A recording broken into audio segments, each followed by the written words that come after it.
আর এই রবিবার দিয়ে শুরু হয় সপ্তাহ। বলা হয় সপ্তাহের এই দিনটি রবির আরাধনা করলে পুরো সপ্তাহ ভালো কাটবে।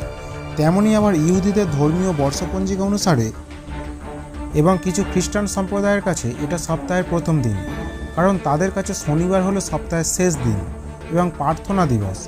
পাশ্চাত্যের বিভিন্ন দেশে রবিবারকে সপ্তাহের শেষ দিন গণ্য করা হয়। এই দিন খ্রিস্টানদের গির্জায় সাপ্তাহিক ধর্মীয় উপাসনা অনুষ্ঠান হয়, কারণ বাইবেলের বর্ণনা অনুযায়ী রবিবার হলো মৃত্যুর পর যিশুর প্রত্যাবর্তনের দিবস। আজ থেকে প্রায় 1700 বছর আগে খ্রিস্টীয় 361 সনের এই দিনে দেওয়া হয়েছিল রবিবার ছুটি পালনের নির্দেশ। রোমান সম্রাট কনস্টান্টাইন সূর্য দেবতা সোলসি ইনভিক্টি বা অপরাজেয় সূর্যের দিবস তথা রবিবারকে সাপ্তাহিক ছুটির দিন পালনের ফরমান জারি করেন। গোটা রোমান সাম্রাজ্যে জারি হয় এই নির্দেশ।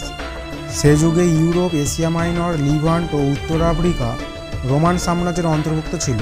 সম্রাট